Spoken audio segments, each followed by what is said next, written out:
وَلَقَدْ يَسَّرْنَا الْقُرْآنَ لِلذِّكْرِ فَهَلْ مِن مُّدَّكِرٍ۔ اور ہم نے قرآن کو سمجھنے کے لیے آسان کر دیا، تو کوئی ہے جو سوچے سمجھے۔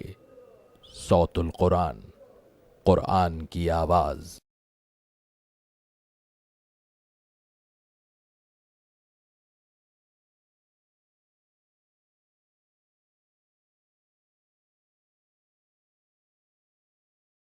نحمده ونصلي على رسوله الكريم اما بعد فاعوذ بالله من الشيطان الرجيم بسم الله الرحمن الرحيم واذا قيل لهم تعالوا الى ما انزل الله والى الرسول رايت المنافقين يصدون عنك صدودا صدق الله العظيم۔ سورۃ النساء آیت نمبر 61 سے ہم اپنا مطالعہ شروع کر رہے ہیں۔ منافقین کا بیان جاری ہے۔ ساتھ ہی یہ بات بھی نوٹ فرمائیے کہ قرآن اللہ کا ابدی کلام ہے، اب رہتی دنیا تک کے لیے اللہ تعالیٰ نے اسی کو ہدایت نامہ بنایا ہے، اور اپنی تصویر بھی ہم قرآن کی ان آیات میں دیکھ سکتے ہیں۔ اللہ تعالیٰ فرماتے ہیں سورہ الانبیاء آیت نمبر 10 میں، لَقَدْ أَنزَلْنَا إِلَيْكُمْ كِتَابًا فِيهِ ذِكْرُكُمْ، یقیناً اے لوگو ہم نے تمہاری طرف ایک کتاب نازل کی ہے جس میں تمہارا اپنا ذکر موجود ہے۔ تو اگر ہم تلاش کریں تو قرآن کی آیات گویا ہماری تصویر پیش کر رہی ہوتی ہیں، ہماری صفات کا ذکر ہو رہا ہوتا ہے۔ اب یہاں بھی نوٹ فرمائیے، فرمایا وَإِذَا قِيلَ لَهُمْ تَعَالَوْا، اور جب انہیں کہا جاتا ہے کہ آؤ، إِلَى مَا أَنزَلَ اللَّهُ وَإِلَى الرَّسُولِ، آؤ اس کی طرف جو نازل فرمایا اللہ نے، اور آؤ رسول صلی اللہ علیہ وسلم کی طرف، رَأَيْتَ الْمُنَافِقِينَ يَصُدُّونَ عَنْكَ صُدُودًا، تو آپ صلی اللہ علیہ وسلم منافقین کو دیکھیں گے کہ وہ رک جاتے ہیں اور پہلو تئی کرتے ہیں، اعراض کرتے ہیں۔ کہا جا رہا ہے کہ اللہ کی طرف آؤ اور اللہ کے رسول صلی اللہ علیہ وسلم کی طرف آؤ تو منافقین دور ہو جاتے ہیں۔ یہ وہ لوگ تھے کہ جن پر اطاعت رسول صلی اللہ علیہ وسلم بڑی بھاری ہو گئی تھی، جیسے کہ میں نے عرض کیا ہے گزشتہ نشست میں آپ کے سامنے۔ چنانچہ نوٹ فرمائی کہ آج بھی ہمارے دور میں بعض ایسے لوگ پیدا ہو گئے ہیں کہ جو کہتے ہیں کہ قرآن حکیم ہمارے لیے کافی ہے اور رسول اللہ صلی اللہ علیہ وسلم کی سنت کی ہمیں ضرورت نہیں، معاذ اللہ ثم معاذ اللہ۔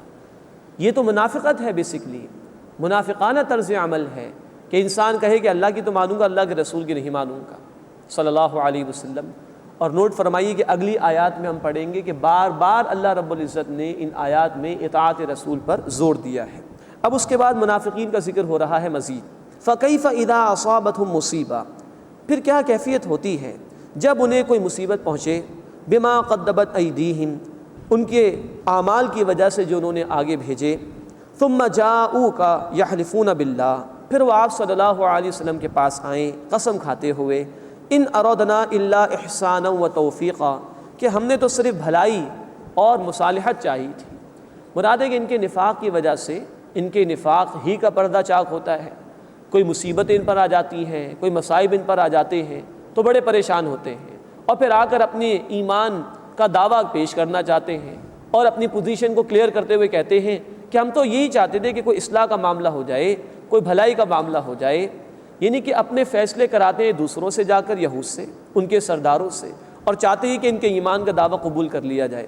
فرمائے کہ اولئک الذین یعلم اللہ ما فی قلوبہم، یہ وہ لوگ ہیں کہ اللہ جانتا ہے جو کچھ ان کے دلوں میں ہے، فاعرض عنہم، بس اے نبی صلی اللہ علیہ وسلم آپ ان سے اعراض فرمائیے، وعظہم، اور ان کو نصیحت فرمائیے، وقل لہم فی انفسہم قولا بلیغا، اور ان سے ان کے حق میں فیصلہ کن بات فرما دیجیے، یعنی ان کو بھی نصیحت کیجیے، ان تک بھی گفتگو پہنچائیے، ان تک بھی دین کی بات پہنچائیے جو کہ فیصلہ کن ہو، تاکہ اگر ان میں کوئی رمق باقی ہو حق کی تو یہ آگے بڑھ کر اس کو قبول کر لیں۔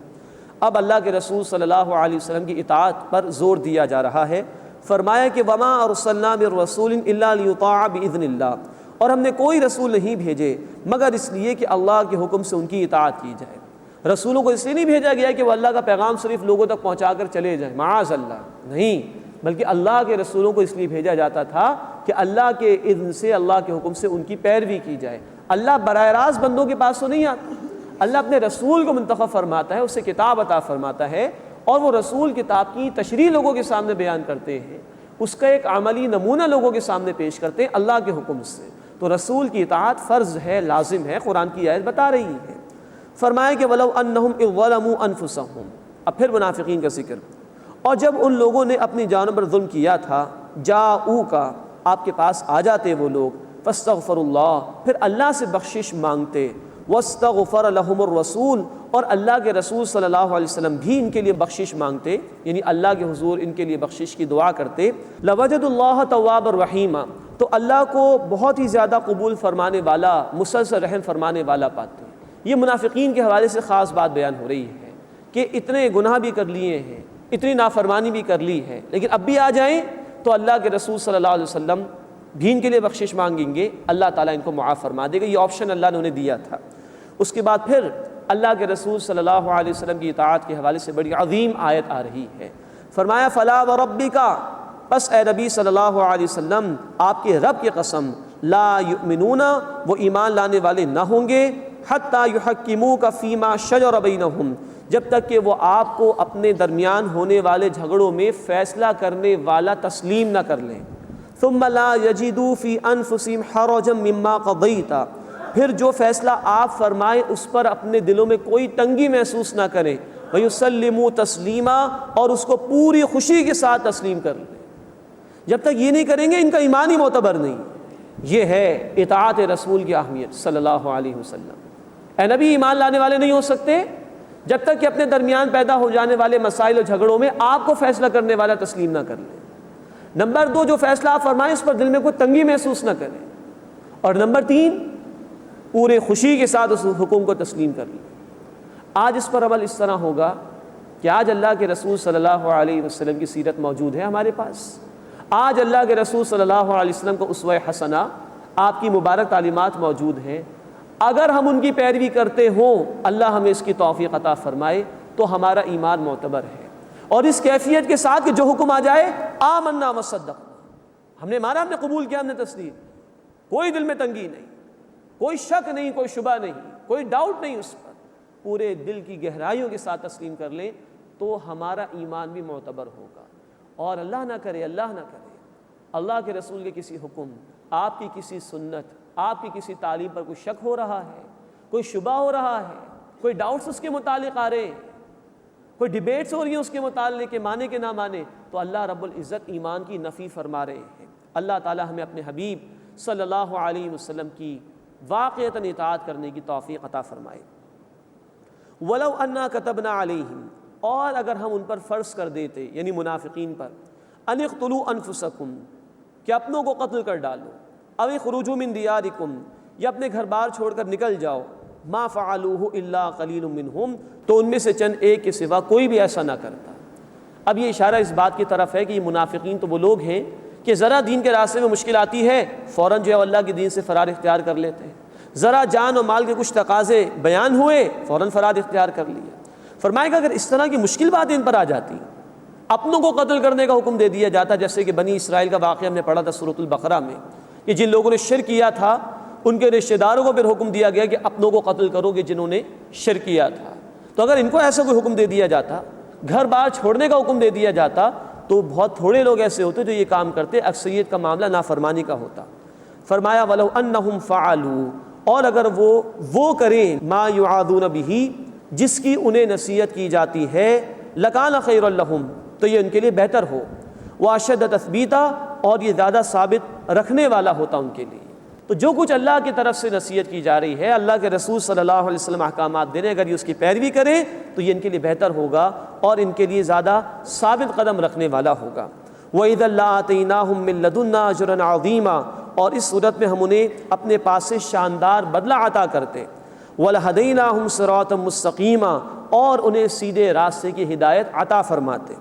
وَمَن يُطِعِ اللَّهَ وَالرَّسُولَ، اور جو کوئی اطاعت کرے اللہ تعالیٰ اور رسول صلی اللہ علیہ وسلم کی، فَأُولَٰئِكَ مَعَ الَّذِينَ أَنْعَمَ اللَّهُ عَلَيْهِمْ، تو یہ لوگ ہیں جو ان کے ساتھ ہوں گے جن پر اللہ نے انعام فرمایا، مِنَ النَّبِيِّينَ وَالصِّدِّيقِينَ وَالشُّهَدَاءِ وَالصَّالِحِينَ، یعنی انبیاء اور صدیقین اور شہداء اور صالحین میں سے، وَحَسُنَ أُولَٰئِكَ رَفِيقًا، اور کیا ہی عمدہ یہ ساتھی ہیں۔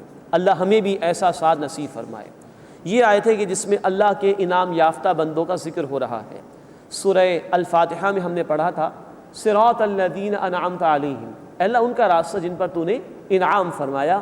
اس مقام پر اللہ نے بیان کیا کہ یہ اللہ کے انعام یافتہ لوگ ہیں۔ انبیاء، نبوت کا دروازہ بند ہو چکا، صدیقین وہ صالحین اور نیکوکار لوگ جن میں غور و فکر کا مادہ زیادہ ہو، شہداء وہ نیکوکار لوگ کہ جن میں بھاگ دوڑ کا جذبہ اور مادہ زیادہ ہو، صالحین عام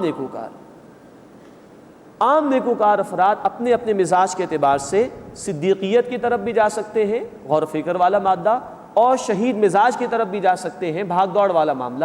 لیکن نبوت کا دروازہ بند ہو چکا ہے۔ محمد کریم صلی اللہ علیہ وسلم اللہ کے آخری رسول ہیں، یہ اللہ کے انعام یافتہ بندے ہیں۔ یہ آیت نازل ہوئی تو صحابہ بڑے خوش ہوئے۔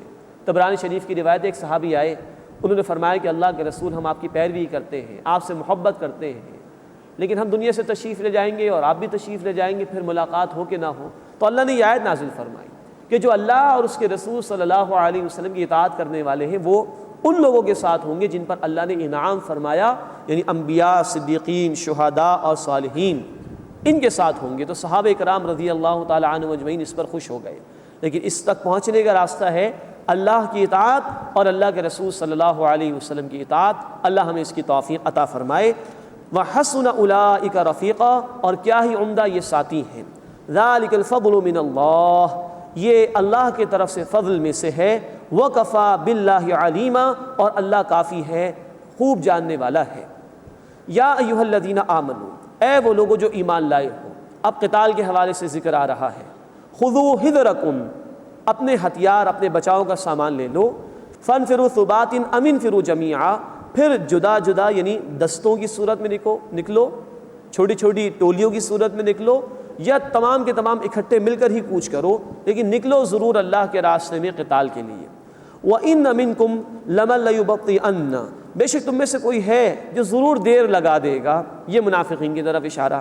فَإِنْ أَصَابَتْكُمْ مُصِيبَةٌ، پھر اگر تمہیں کوئی مصیبت پہنچ جائے، کوئی تکلیف آ جائے، قَالَ، تو وہ کہے گا قَدْ أَنْعَمَ اللَّهُ عَلَيَّ، اللہ نے مجھ پر انعام فرما دیا، اِذْ لَمْ أَكُنْ مَعَهُمْ شَهِيدًا، کہ میں ان کے ساتھ نہیں تھا۔ یہ ہے نفاق اصل میں۔ دنیا عزیز ہے، جان اور مال عزیز ہے، اللہ کے راستے میں نہیں نکل رہے، دعوے ہیں ایمان کے، لیکن اللہ کے دین کے تقاضے آ رہے ہیں تو رک کر بیٹھے ہوئے ہیں، اور مسلمانوں پر تکلیف آ جائے تو اب کہہ رہے کہ اللہ کا شکر ہے ہم نے تو اپنے آپ کو بچا کر رکھا۔ یہ ایک دنیا پرستانہ کردار، نفاق پر مبنی کردار، اللہ اس سے ہماری حفاظت فرمائے۔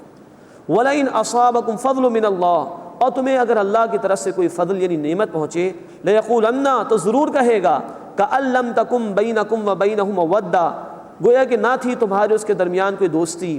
یا لیتنی کنت معہم، اے کاش میں ان کے ساتھ ہوتا، فافوز فوزا عظیما، تو بہت بڑی کامیابی حاصل کر لیتا۔ یہ پھر وہی دنیا پرستی کہ اگر مسلمانوں کو فتح مل جائے تو کاش میں ان کے ساتھ ہوتا، کاش مجھے بھی مال غنیمت میں سے حصہ مل جاتا۔ تو نفاق دراصل یہ ہے کہ انسان دنیا کی محبت میں مبتلا ہو کر دین کے تقاضوں سے فرار اختیار کرے۔ منافقہ کو دین ایمان نہیں ہوتا، اصلاً اس کو دنیا اور اپنی جان و مال عزیز ہوتا ہے، جہاں فائدہ ملتا ہے وہیں جانے کی کوشش کرتا ہے۔ اللہ ہمیں بھی اپنا جائزہ لینے کی توفیق عطا فرمائے۔ آج ہمارے سامنے بھی دین کے تقاضے واضح ہیں اور دین مغلوب ہے۔ اے خاص اے خاصان رسول وقت دعا ہے، امت پہ تیری آ کے آج وقت پڑا ہے۔ وہ دین جو بڑی شان سے نکلا تھا وطن سے، پردیس میں وہ آج غریب الغربا ہے۔ دین مغلوب ہے آج۔ ہمیں بھی سوچنا چاہیے کہ اس مغلوبیت پر ہمیں کوئی افسوس ہے کہ نہیں۔ ہمیں اپنی جان مال اور دنیا عزیز ہے کہ دین کی مغلوبیت کی ہمیں فکر ہے؟ ہم اللہ کی جنت، اللہ کی رضا حاصل کرنا چاہتے ہیں یا دنیا ہی کمانا چاہتے ہیں؟ وہ کافر نے بھی کما لی، وہ منافق نے بھی کما لی، لیکن ہاتھ کچھ نہیں آیا۔ اللہ ہمیں دنیا کے بجائے دین کو ترجیح دینے کی توفیق عطا فرمائے اور اس کے لیے جد و جہد کرنے کی توفیق عطا فرمائے۔ فَلْيُقَاتِلْ فِي سَبِيلِ اللَّهِ، بس چاہیے کہ اللہ کے راستے میں جنگ کریں۔ الَّذِينَ يَشْرُونَ الْحَيَاةَ الدُّنْيَا بِالْآخِرَةِ، وہ لوگ کہ جو دنیا کی زندگی قربان کرتے ہیں آخرت کے بدلے۔ دنیا کی محبت کے ساتھ دین کا کام نہیں ہو سکتا۔ دنیا کی محبت اور اللہ کی محبت ایک دل میں ایک وقت میں جمع نہیں ہو سکتی۔ تو وہی قتال کرتے ہیں اللہ کے راستے میں جنہوں نے آخرت کی زندگی کا سودا کر لیا ہے، دنیا کو قربان کیا ہے۔ اس کے بعد اللہ تعالیٰ اجر و ثواب بیان کر رہے ہیں۔ وَمَن يُقَاتِلْ فِي سَبِيلِ اللَّهِ، اور جو اللہ کے راستے میں قتال کرے، جنگ کرے، فیقتل، اور پھر قتل کر دیا جائے یعنی شہید کر دیا جائے، او یغلب، یا غالب آ جائے، فسوف نؤتیہ اجرا عظیما، ہم عنقریب اسے بڑا اجر عطا کریں گے۔ ہر معاملے میں خیر ہی خیر ہے مومن کے لیے۔ اللہ کے راستے میں جنگ کر رہا ہے، محنت کر رہا ہے، قتل کر دیا جائے تو شہید۔ سورہ آل عمران آیت 169، شہید کے لیے ہمیشہ کی زندگی، اور اگر غالب آ جائے دنیا میں تو بھی دین کے راستے میں اس نے جد و جہد کی، دونوں صورتوں میں اس کے پاس ثواب ہی ثواب ہے۔ یہ شہادت کا رتبہ اتنا عظیم ہے۔ بخاری شریف کی حدیث ہے، اللہ کے رسول صلی اللہ علیہ وسلم نے فرمایا، اس ذات کی قسم جس کے ہاتھ میں میری جان ہے، میری یہ تمنا ہے میں اللہ کے راستے میں شہید کیا جاؤں، پھر مجھے زندہ کیا جائے، پھر شہید کیا جاؤں، پھر زندہ کیا جائے، پھر شہید کیا جاؤں، پھر زندہ کیا جائے، پھر شہید کر دیا جائے۔ اللہ کے رسول کی تمنا صلی اللہ علیہ وسلم۔ اللہ ہمیں تمنا بھی کرنے کی توفیق دے اور اس کے لیے محنت کرنے کی بھی توفیق عطا فرمائے۔ مسلم شریف کی روایت ہے، اللہ کے رسول صلی اللہ علیہ وسلم نے فرمایا، جس نے نہ کسی غزوہ میں کوئی شرکت کی، نہ اس کے دل میں شہادت کی تمنا تھی، اور اسی حال میں اس کی موت واقع ہو گئی، تو وہ نفاق کی حالت میں مرا ہے۔ اللہ اس سے ہماری حفاظت فرمائے اور اپنے دین کے راستے میں محنت کرتے ہوئے شہادت کی موت عطا فرمائے۔ اس کے بعد اہل ایمان کو یہ ہدایت دی جا رہی ہے کہ اگر ان کے بھائی کہیں مظلوم ہوں تو ان کی مدد کرنا ان کی ذمہ داری ہے۔ فرمایا، وَمَا لَكُمْ لَا تُقَاتِلُونَ فِي سَبِيلِ اللَّهِ، اور تمہیں کیا ہو گیا ہے کہ تم اللہ کے راستے میں قتال نہیں کرتے، جنگ نہیں کرتے، وَالْمُسْتَضْعَفِينَ مِنَ الرِّجَالِ وَالنِّسَاءِ وَالْوِلْدَانِ، اور بے بس مرد اور عورتیں اور بچے، الَّذِينَ يَقُولُونَ، جو یہ پکارتے ہیں، رَبَّنَا أَخْرِجْنَا مِنْ هَذِهِ الْقَرْيَةِ الظَّالِمِ أَهْلُهَا، اے ہمارے رب ہمیں اس بستی سے نکال جس کے رہنے والے ظالم ہیں، وَاجْعَل لَنَا مِن لَّدُنْكَ وَلِيًّا، اور ہمارے لیے اپنے پاس سے کوئی حمایتی بنا دے، وَاجْعَل لَنَا مِن لَّدُنْكَ نَصِيرًا، اور ہمارے لیے اپنے پاس سے کوئی مددگار بنا دے۔ یہ بے بس مرد اور عورتیں اور بچے پکار رہے ہیں، مظلوم ہیں، تم ان کی مدد کے لیے اللہ کے راستے میں جنگ نہیں کرتے۔ اب اس کا پس منظر سماعت فرمائیے۔ سن 4 ہجری میں یہ صورت نازل ہوئی ہے۔ رسول اکرم صلی اللہ علیہ وسلم مکہ مکرمہ سے مدینہ منورہ تشریف لے آئے ہجرت کر کے۔ کچھ مسلمان جن کے پاس اسباب نہیں تھے یا کچھ اور مجبوریاں تھیں، وہ ہجرت نہیں کر سکے تھے، مکے میں ہی تھے۔ ان میں بوڑھے بھی تھے، بچے بھی تھے، عورتیں بھی تھیں، اور وہ مظلومی کا شکار تھے۔ اب اللہ کے رسول صلی اللہ علیہ وسلم صحابہ کرام کو ان کے حوالے سے تلقین کی جا رہی کہ ان کو ظلم سے نجات دلانے کے لیے تمہیں جنگ کرنی ہوگی۔ 4 ہجری میں نزول ہو رہا ہے سورت کا، اور اللہ کے رسول صلی اللہ علیہ وسلم 8 ہجری میں گئے مکہ مکرمہ فتح مکہ کے لیے، 4 برس کے بعد گئے۔ یہ کچھ حکمت تھی اس میں۔ حکمت اس میں یہ تھی کہ جہاں مسلمان ایک جگہ جمع ہیں، پہلے وہاں اللہ کا دین نافذ اور غالب کیا جائے، اور اس بیس کو، اس مقام کو اسٹرانگ کیا جائے، پھر اس کی ایکسٹینشن ہوگی، پھر اس میں وسعت کا معاملہ ہوگا، اور پھر جہاں کہیں مسلمان مظلوم ہوں گے ان کی مدد کے لیے مسلمان افواج جائیں گے۔ یہی طریقہ اللہ کے رسول صلی اللہ علیہ وسلم نے اختیار کیا۔ جب تک آپ مدینے میں تھے، بخاری شریف کی روایت ہے، آپ مکے کے مظلوموں کے لیے دعائیں کرتے تھے، اے اللہ فلاں بن فلاں کی مدد فرما، اے اللہ فلاں بن فلاں کی مدد فرما، اے اللہ ان کے لیے آسانی پیدا فرما، دعا کرتے تھے۔ لیکن جب آپ مدینے میں موجود رہے، ایک اسلامی ریاست کی آپ نے کوشش کی اور ایک بیس کو مضبوط کیا، پھر آپ گئے فتح مکہ کے موقع پر، اور بغیر کسی جنگ مکہ کیا پورا عرب فتح ہو گیا اور مسلمانوں کی مدد ہو گئی۔ تو یہ ترتیب ہمیں اپنے سامنے رکھنی چاہیے۔ جہاں کہیں بھی دنیا میں مسلمانوں پر ظلم ہو رہا ہو، مسلمانوں کی ذمہ داری ہے کہ اپنے بھائیوں کی مدد کریں، لیکن شرط اول یہ ہے کہ پہلے اپنے ملک کے اندر اپنے مقام پر دین کو غالب اور قائم کرو، اس کے بعد اپنے بھائیوں کی مدد کے لیے جاؤ۔ یہ ترتیب اگر سامنے رکھیں تو انشاءاللہ تعالی سنت رسول صلی اللہ علیہ وسلم کی پیروی بھی ہوگی اور اللہ رب العزت کے احکامات پر عمل بھی ہوگا۔ مزید ایک اور بات نوٹ کرنے کی ہے، اگر مسلمان کہیں مظلوم ہیں، کسی کافر حکومت کے زیر اثر ہیں، کفار کے نرغے میں ہیں، تو اس کافر حکومت اور ان کفار کے خلاف اقدام کرنے کے لیے یہ شرط ہے کہ مسلمانوں یا اسلامی حکومت کا ان کے ساتھ کوئی معاہدہ نہ ہو، کوئی ایگریمنٹ نہ ہو، سفارتی تعلقات نہ ہو۔ چنانچہ سورۃ الانفال آیت 58 اور سورۃ الانفال آیت 72 میں کہا گیا، اگر کفار کے خلاف یا ان کی حکومت کے خلاف اقدام کرنا ہے تو اگر کوئی معاہدہ ہے اس کو ختم کرو، یہ بددیانتی ہوگی کہ معاہدات بھی ہوں کسی ملک کے ساتھ یا کچھ لوگوں کے ساتھ اور ان کے خلاف اقدام نہیں کیا جائے، اس کی اجازت نہیں۔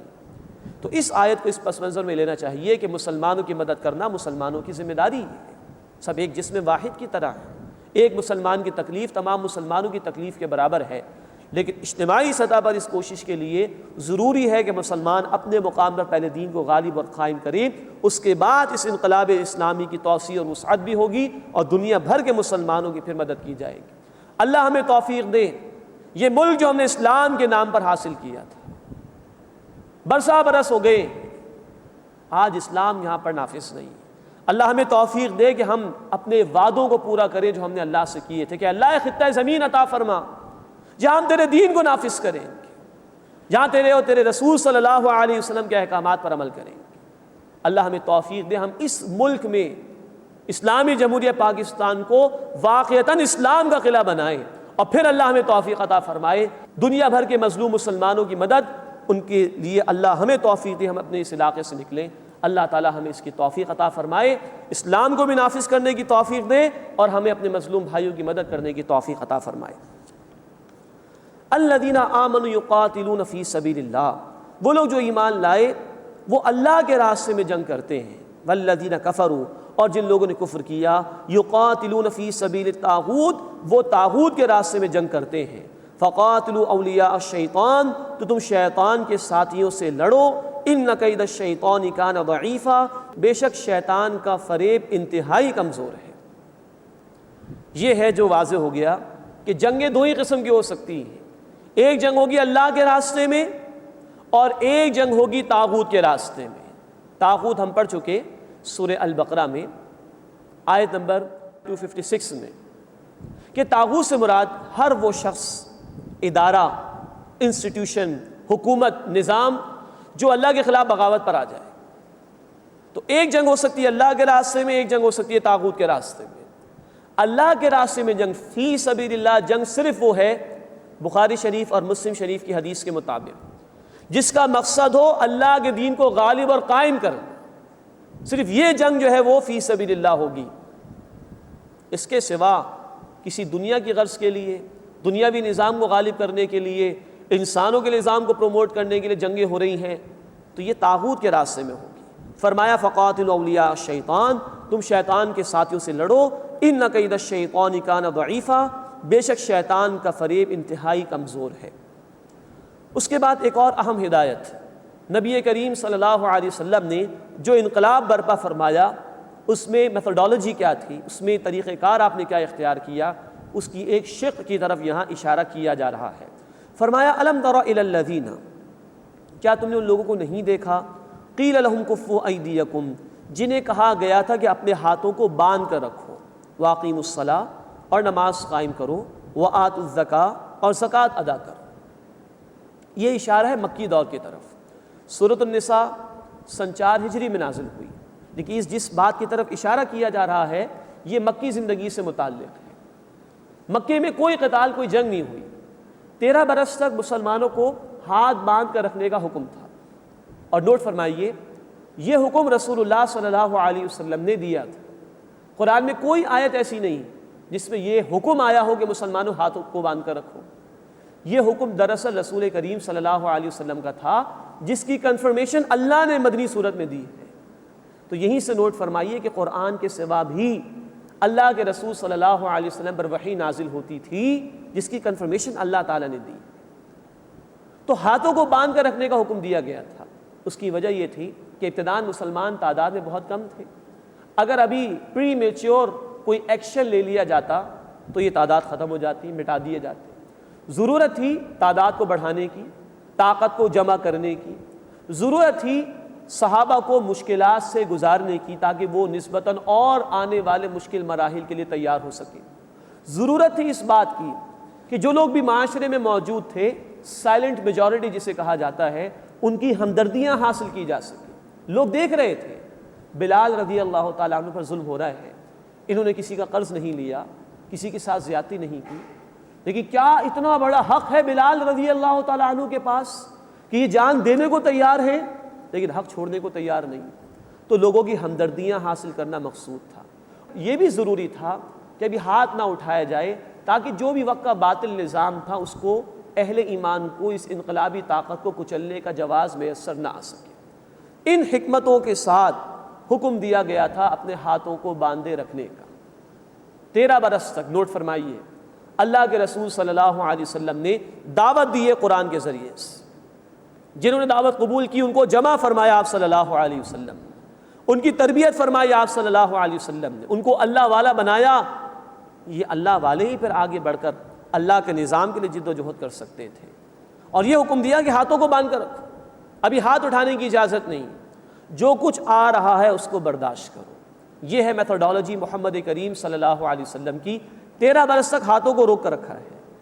ہاں جب ہجرت فرمائی ہے تو بسورۃ الحج آیت نمبر 39 میں اجازت دے دی گئی قتال کی، اور سورہ البقرہ میں ہم پڑھ چکے آیت نمبر 216 میں قتال کا حکم بھی دے دیا گیا۔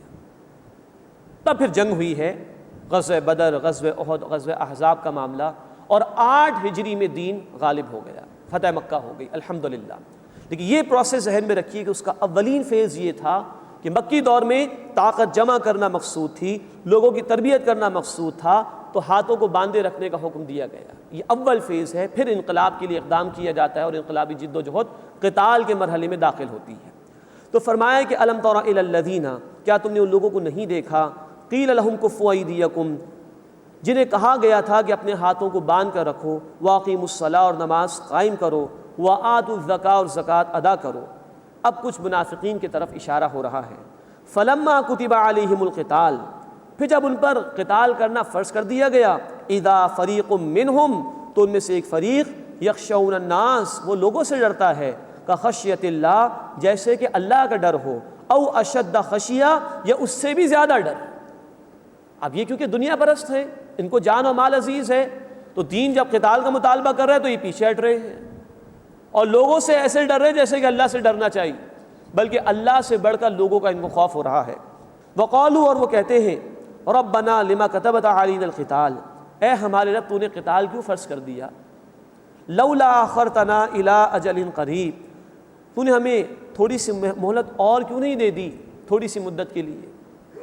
قل، اے نبی صلی اللہ علیہ وسلم فرما دیجئے، متاع الدنیا قلیل، دنیا کا فائدہ بہت ہی تھوڑا ہے، اس کی کوئی حیثیت نہیں ہے، والآخرۃ خیر لمن اتقی، اور آخرت بہتر ہے اس کے لیے جو تقوی اختیار کرنے والا۔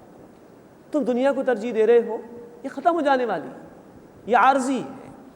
اللہ کے رسول صلی اللہ علیہ وسلم فرما رہے ہیں، حدیث مبارکہ مسلم شریف میں، صحابہ آپ کے ساتھ تھے، راستے میں ایک جگہ دیکھا کہ بکری کا مردار بچہ پڑا ہوا ہے، اس کے کان کٹے ہوئے تھے، اس کا پیٹ پھلا ہوا تھا، مردار تھا۔ آپ نے صحابہ سے پوچھا، اے میرے صحابہ، تم میں سے کون ہے جسے 1 درہم میں خریدنے کو تیار ہو؟ صحابہ نے عرض کیا، یا رسول اللہ صلی اللہ علیہ وسلم، ہم میں سے تو کوئی ایک بھی سے 1 درہم میں خریدنے کو تیار نہیں۔ مطلب یہ کہ اس کی کوئی حیثیت ہی نہیں، یوز لیس ہے، ورتھ لیس ہے، بیکار، کان کٹے ہوئے، پیٹ پھولا ہوا، مردار ہے، کسی کام کا نہیں۔ اللہ کے رسول صلی اللہ علیہ وسلم نے فرمایا کہ جتنا یہ بکری کا مردار بچہ تمہاری نگاہوں میں کمتر اور حقیر ہے، یہ دنیا اور اس کا مال و اسباب اللہ کی نگاہوں میں اس سے زیادہ کمتر اور حقیر ہے۔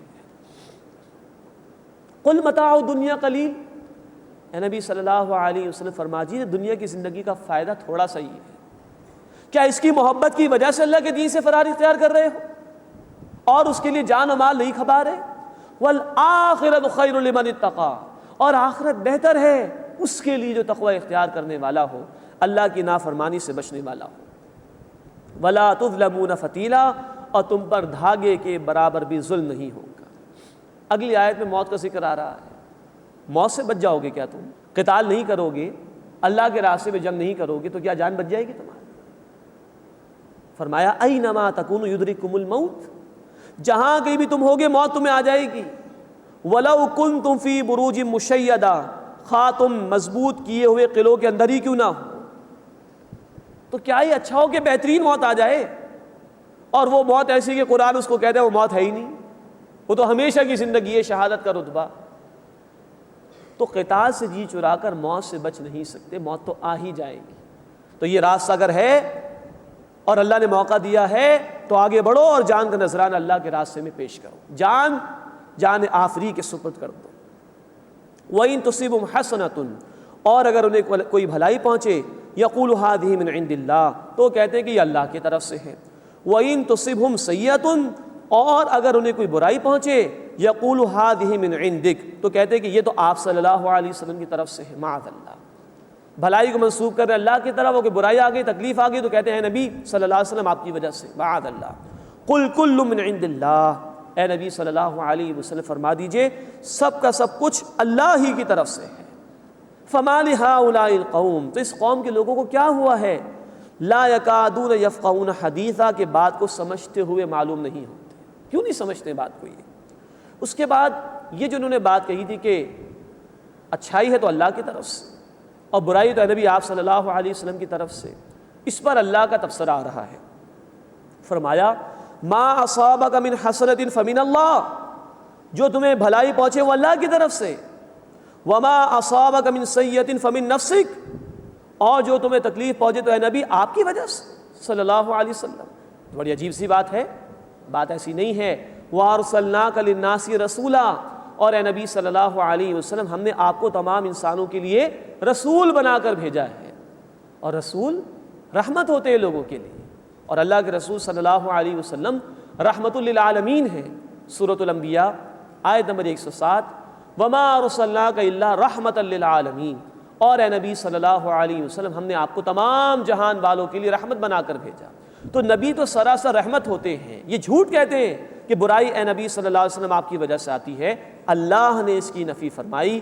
وَكَفَى بِاللَّهِ شَهِيدًا، اور اللہ کافی ہے بطور گواہ کے۔ پھر آیت آ رہی ہے، پھر اللہ تعالیٰ ایک مرتبہ دوبارہ اطاعت رسول کی اہمیت کو واضح فرما رہے ہیں۔ فرمایا کہ مَن يُطِعِ الرَّسُولَ فَقَدْ أَطَاعَ اللَّهَ، جس نے رسول صلی اللہ علیہ وسلم کی اطاعت کی اسی نے اللہ کی اطاعت کی۔ یہ ہے کرائیٹیریا اللہ کا، عبادت اللہ کی کرنی ہے، اطاعت اصلاً اللہ کی ہے، لیکن اطاعت عملاً ہوگی رسول اللہ صلی اللہ علیہ وسلم کی۔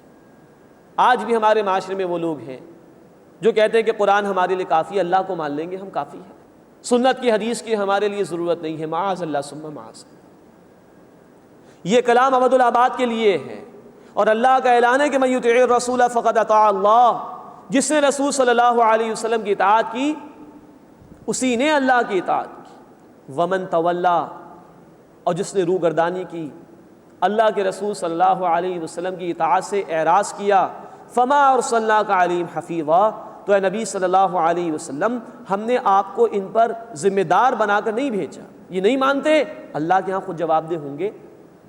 وَيَقُولُونَ طَاعَةً، اور وہ کہتے ہیں کہ ہم نے مانا۔ فَإِذَا بَرَزُوا مِنْ عِنْدِكَ، پھر جب باہر جاتے آپ صلی اللہ علیہ وسلم کے پاس سے، بَيَّتَ طَائِفَةٌ مِّنْهُمْ غَيْرَ الَّذِي تَقُولُ، تو ان میں سے ایک گروہ رات کو اس کے خلاف مشورہ کرتا ہے جو وہ کہہ چکے ہیں۔ یہ منافقین کا ایک اور طرز عمل بیان ہو رہا ہے۔ اپنے ایمان کے اظہار کے لیے اللہ کے رسول صلی اللہ علیہ وسلم کی مجلس میں آیا کرتے تھے، اور ہاں میں ہاں بھی ملایا کرتے تھے کہ ہاں بات مانیں گے، حکم پر عمل کریں گے، لیکن جب وہاں سے واپس جاتے مجلس سے باہر تو راتوں کو خفیہ مشورے کرتے تھے، اور جو دعوے کر کے آئے تھے کہ ہاں حکم مانیں گے اس کے خلاف باتیں کرتے تھے۔ واللہ یکتب ما یبیتون، اور اللہ لکھ لیتا ہے جو وہ رات کو مشورے کرتے ہیں۔ فاعرض عنہم، اے نبی صلی اللہ علیہ وسلم ان سے اعراض کیجئے۔ وتوکل علی اللہ، اور اللہ پر توکل کیجئے۔ وکفی باللہ وکیلا، اور اللہ کافی ہے کارساز ہونے کے اعتبار سے۔ اب ان کو چھوڑ دیجئے۔ نوٹ فرمائیے کہ اللہ کے راستے میں جنگ اور قتال کے لیے نکلنا یہ دو اعتبارات سے ہوتا ہے، ایک فرض کفایہ، ایک فرض عین۔ فرض کفایہ کہ کچھ لوگ چلے گئے، سب کی طرف سے فرض ادا ہو گیا، اور فرض عین یہ کہ سب کو ادا کرنا ہوگا۔ جیسے نماز جنازہ فرض کفایہ ہے، کچھ لوگ ادا کر لیں سب کی طرف سے ادا ہو جائے گی، اور 5 وقت کی نماز فرض عین ہر ایک کو ادا کرنا لازم ہے۔ تو اللہ کے راستے میں نکلنا، اس کے لیے پکار، یہ فرض کفایہ بھی ہو سکتی ہے، فرض عین بھی ہو سکتی ہے۔ نبی کریم صلی اللہ علیہ وسلم کی جد و جہد کے دوران فرض عین کا معاملہ ہوا ہے غزوہ تبوک کے موقع پر سن 9 ہجری میں، اور ابھی ہم مطالعہ کریں سورۃ النساء کا، یہ سن 4 ہجری کا معاملہ ہے، تو کہا بھی اعراض کیجیے۔ ہاں جب غزوہ تبوک کا موقع آیا اور منافقین نے اس وقت بھی قتال سے انکار کیا، تو پھر ان کی سخت پکڑ ہوئی ہے، اس کا ذکر سورۃ التوبہ میں تفصیل سے آئے گا انشاءاللہ۔ ابھی کہا جا رہا ہے کہ فَأَعْرِضْ عَنْهُمْ، آپ ان سے اعراض کیجئے، وَتَوَكَّلْ عَلَى اللَّهِ، اور اللہ پر توکل کیجئے، وَكَفَى بِاللَّهِ وَكِيلًا، اور اللہ کافی ہے بطور کارساز کے۔ افلا يتدبرون القرآن، کیا وہ قرآن پر غور نہیں کرتے؟ اب نفاق کا علاج بتایا جا رہا ہے۔ نفاق علامت ہے اس بات کی کہ دل میں حقیقی ایمان موجود نہیں، اور ایمان ملتا ہے قرآن کے ذریعے سے۔ سورۃ الانفال آیت نمبر 2، سورہ توبہ آیت نمبر 124، ان دونوں آیات کا حاصل یہ ہے کہ قرآن سے ایمان میں اضافہ ہوتا ہے۔ تو ان منافقین کو بھی دعوت دی جا رہی ہے کہ یہ نفاق اس لیے پیدا ہو رہا ہے کہ دل میں حقیقی ایمان نہیں، اور اس کا علاج ہے قرآن سے تعلق قائم کرنا، قرآن میں غور و فکر کرنا۔ تو فرمایا کہ افلا یتدبرون القرآن، پھر کیا وہ قرآن پر غور و فکر نہیں کرتے؟ وَلَوْ كَانَ مِنْ عِنْدِ غَيْرِ اللَّهِ، اور اگر یہ اللہ کے سوا کسی اور کے پاس سے ہوتی، لَوَجَدُوا فِيهِ اخْتِلَافًا كَثِيرًا، تو اس میں ضرور بہت سے اختلاف پاتے ہیں، لیکن اللہ کے کلام میں کوئی اختلاف نہیں۔ یہ واحد کلام ہے پوری تاریخ انسانی کا جو اس دعوے کے ساتھ شروع ہوتا ہے، ذَلِكَ الْكِتَابُ لَا رَيْبَ فِيهِ، یہ وہ کتاب ہے جس میں کوئی شک نہیں۔ انسانی کلام کبھی اس دعوے کے ساتھ شروع نہیں ہو سکتا۔ یہ اللہ کا کلام ہے، ذَلِكَ الْكِتَابُ لَا رَيْبَ فِيهِ، یہ وہ کتاب ہے جس میں کوئی شک نہیں۔ پھر چیلنج بھی دے دیا گیا، سورۃ البقرہ آیت نمبر 23 اور 24 میں ہم پڑھ چکے۔ پورا قرآن بہت بڑی شے ہے، قرآن کی کسی ایک سورت کی جیسی ملتی جلتی کوئی شے پیش کر کے دکھا دو، نہیں پیش کر سکتے۔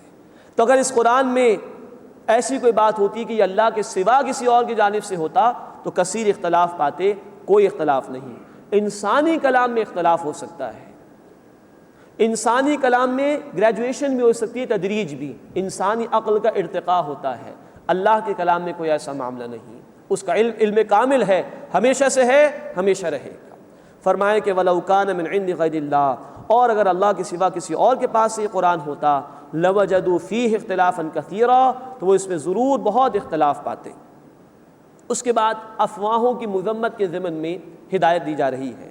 وَإِذَا جَاءَهُمْ أَمْرٌ مِنَ الْأَمْنِ، اور جب ان کے پاس کوئی امن کی خبر آتی ہے، أَوِ الْخَوْفِ، یا خوف کی، أَذَاعُوا بِهِ، تو اسے نشر کر دیتے ہیں۔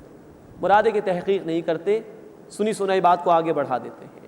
فرمایا وَلَوْ رَدُّوهُ إِلَى الرَّسُولِ، اور اگر اسے لوٹاتے رسول اللہ صلی اللہ علیہ وسلم کی طرف، وَإِلَىٰ أُولِي الْأَمْرِ مِنْهُمْ، یا اپنے میں سے ذمہ دار اور صاحب اختیار لوگوں کی طرف، لَعَلِمَهُ الَّذِينَ يَسْتَنبِطُونَهُ مِنْهُمْ، تو ان میں سے جو تحقیق کر لیا کرتے ہیں وہ اس کو سمجھ لیتے۔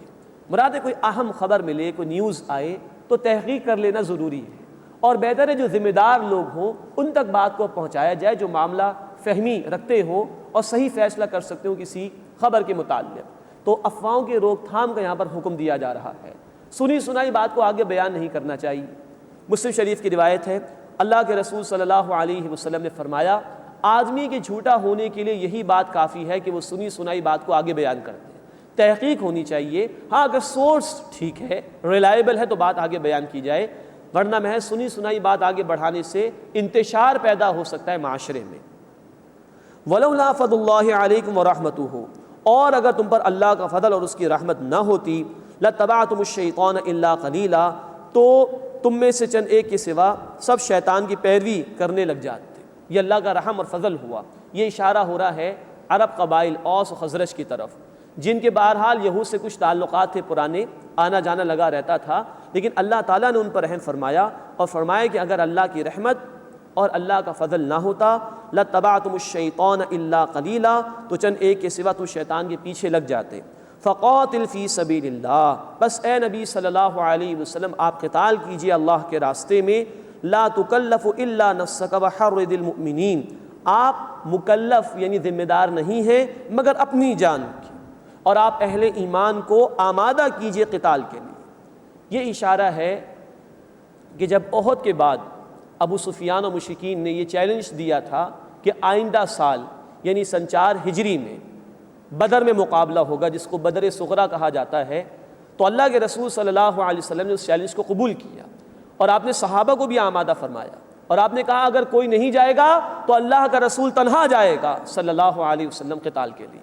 بہرحال صحابہ کرام رضی اللہ تعالی عنہم اجمعین سن 4 ہجری میں آپ کے ساتھ گئے، مشرکین کی ہمت نہ ہوئی اور مسلمان کامیاب واپس لوٹے، تجارت بھی کر کے آئے تھے۔ اس کی طرف یہاں پر اشارہ کیا جا رہا ہے کہ لا تکلف الا نفسک، اے نبی صلی اللہ علیہ وسلم آپ مکلف نہیں ہیں مگر اپنی جان کے، وحرض المؤمنین اور اہل ایمان کو آمادہ کیجئے قتال کے لیے، عسى اللہ ان یکف بأس الذین کفروا، قریب ہے کہ اللہ تعالیٰ کافروں کی جنگ کا زور روک دے، واللہ اشد بأسا واشد تنکیلا، اور اللہ سخت تر ہے جنگ کے اعتبار سے اور اللہ سخت تر ہے عبرت بنانے کے اعتبار سے۔ یعنی اہل ایمان کی پشت پناہی کے لیے اللہ ہی کافی ہے، اللہ پر توکل کر کے انہیں آگے بڑھنا چاہیے اور اللہ کے باغیوں کا مقابلہ کرنا چاہیے۔